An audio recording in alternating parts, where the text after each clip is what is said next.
बिस्मिल्लाहिर्रहमानिर्रहीम। आज का हमारा टॉपिक है पीरियाडिक टेबल। पीरियाडिक टेबल जो आपके सामने नज़र आ रहा है आपके लिए इंतहाई अहम है।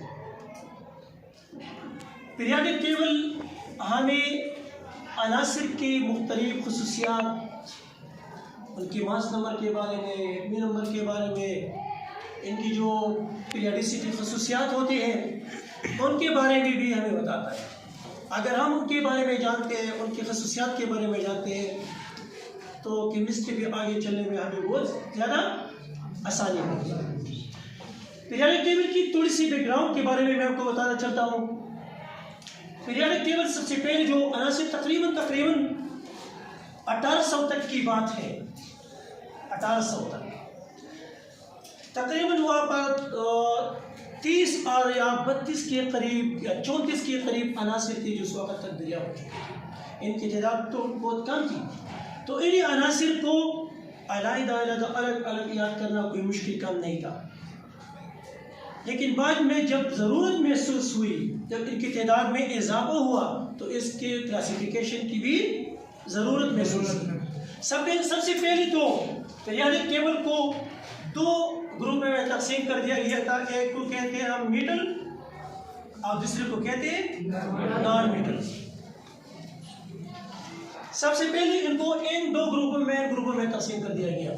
लेकिन जब इनके दरमियान मेटलाइट आई, दांत नवाजी से कहते हैं, जिनकी खसूसियात इन दोनों के दरमियान होते हैं, तो ये कंसेप्ट भी खत्म हो गई। और जब इनकी तादाद में इजाफा हुआ तकरीबन 1870 तक इसकी तादाद जो थी और दुगनी हुई, डबल के बराबर हुई।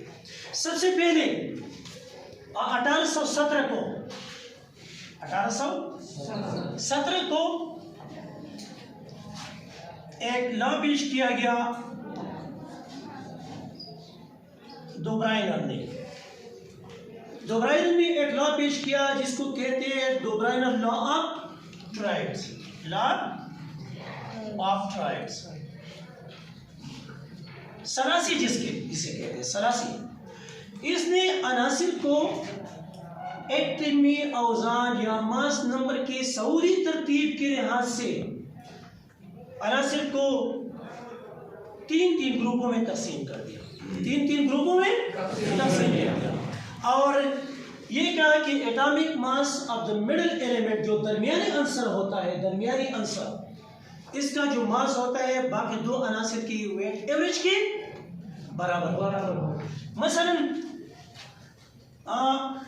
ये तीन अनासिर है। एक लिथियम, इसकी मास नंबर है 7। एक है पोटाशियम, इसकी मास नंबर है 39। इन दोनों का जो मास नंबर है, इनका मजमुआ, लिथियम और पोटाशियम की मास नंबर का मजमुआ क्या बनता है? 7 जमा 39। तो ये दरमियानी आंसर जो होगा ये इसके मास नंबर के बराबर होगा। आप कैलकुलेट भी कर सकते हैं, यानी अगर हम 7 और 39 को जमा करेंगे तो इससे 46 आएगा। इसका एवरेज निकालेंगे तो इसका मास नंबर, दरमियानी आंसर का मास नंबर हमारे साथ क्या आएगा? 23 आएगा। तो इसको इस तरह के अनासिर को उसने तीन ग्रुपों में तकसीम कर दिया, तीन ग्रुपों में। और ये कहा कि जो दरमियानी आंसर होगा, इस दरमियानी आंसर का मास नंबर बाकी दो अनासिर की मास नंबर की एवरेज के। लेकिन चूंकि वहाँ पर जब अनासिर की तादाद में इजाफा हुआ तो फिर ये लॉ जो थी ये सारे अनासिर पे अप्लाई नहीं हो सकती। इसी वजह से इस लॉ को फिर रिजेक्ट किया गया। 1864 को एक दूसरा केमिस्ट आया जिसका नाम है न्यूलैंड ने एक लॉ पेश की, इसको कहते हैं लॉ ऑफ ऑक्टेव्स, जिसको हम कहते हैं हश्ते। न्यूलैंड के हश्ते किसे कहते हैं? 8 को कहते हैं। इसने भी अनासिर को एटमी औज़ान या मास नंबर के लिहाज से सऊदी तरतीब में लिखा और ये कहा कि हर आठवां आंसर खसूसियात में पहले आंसर के खवास का इआदा करता है। पहले आंसर के खवास का इआदा करते हैं। जो आठवां आंसर आएगा उसकी खवास और पहले आंसर के खवास, इन दोनों अनासर के खवास एक दूसरे से मिलते जुलते हैं। लेकिन बाद में अनासर की तादाद में इजाफे की वजह से और अनासर को मास नंबर की सऊदी तरतीब में लिखने की वजह से इसमें कुछ खामियां पैदा हुई। लिहाजा 1869 को 1869 को कौन आया? मेंडलीव आया।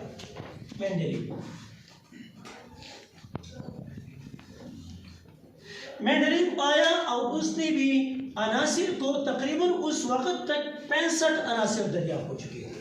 65 अनासिर।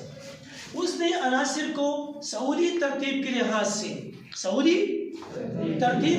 से मास नंबर के बेस पे तरतीब दिया और इसने एक जदूल बनाई, एक टाइम टेबल बनाई जिसको हम कहते हैं मेंडलीव पीरियडिक टेबल, जिसे कहते हैं मेंडलीव पीरियडिक टेबल।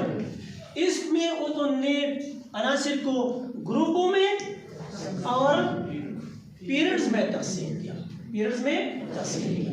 और जो अनासिर उस वक्त दरियाफ्त नहीं हो चुकी थी लेकिन उनके खवास के बारे में पता था, उसके लिए उन्होंने खाली जगह छोड़ी।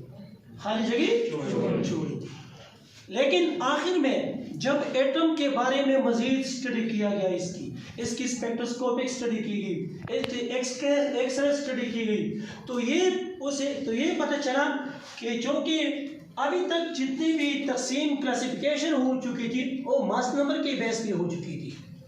तो उन्होंने ये नतीजा अख़ज़ कर दिया कि किसी भी आंसर का जो बुनियादी खसूसियत होती है जिसकी वजह से हम इसकी तिब्बी और कीमियाई खवास के बारे में पता लगा सकते हैं, और किसी आंसर की एटमी नंबर होता है, मास नंबर नहीं होता। क्योंकि एटमी नंबर में इलेक्ट्रॉन जो होते हैं, इलेक्ट्रॉन क्या होते हैं? इलेक्ट्रॉन और प्रोटॉन की तादाद बराबर होती है। और इसी बेस पे हम अनासिर की एटमी उनकी जो खवास है उनका पता लगा सकते हैं। लिहाजा 1913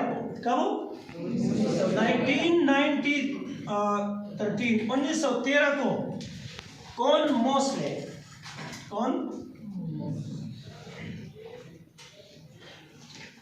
मोस्ले आया और मोस्ले ने अनासिर को एटमी नंबर के लिहाज से सऊदी तरतीब दिया। एटमी नंबर के लिहाज से सऊदी तरतीब में लिखा। जब उसने अनासिर को एटमी नंबर के लिहाज से सऊदी तरतीब में लिखा, तो पीरियडिक टेबल में जो भी खामियां थी उस वक्त मेंडलीव की पीरियडिक टेबल में मुख्तलिफ किस्म के खामियां थी, वो खामियां अनासिर को एटमी नंबर की सऊदी तरतीब में लिखने की वजह से वो सभी खामियां क्या हो गई? खत्म हो गई। तो इसको कहते हैं मेंडलीव जो नया टाइम टेबल है, नए जदूल है, इसको हम कहते हैं मॉडर्न पीरियडिक टेबल। इसमें तकरीबन अब तक 118 अनासिर इसमें दरियाफ्त हो चुके, 118 के करीब। 118 में से 92 के कौन से है? वो कुदरती अनासिर है, और बाकी क्या है? वो मसनूई अनासिर है जिसको साइंसदानों में अपने लेबॉरेटरी वगैरह में उन्हें दरियाफ्त कर चुके हैं। तो ऐसी अनासिर को उसने मॉडर्न पीरियडिक टेबल की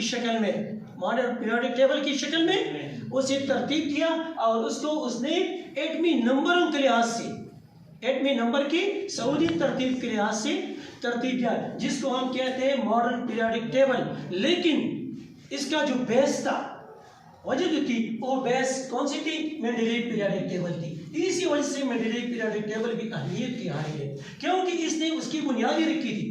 सबसे पहली चीज जो होती है किसी भी चीज की वो बुनियाद होती है, तो वो बुनियाद किसने रखी थी? मेंडलीव ने रखी थी। तो इसी वजह से मेंडलीव की जो अहमियत और इसकी इस बुनियाद की वजह से कि उसने इस पीरियडिक टेबल की बुनियाद रखी थी।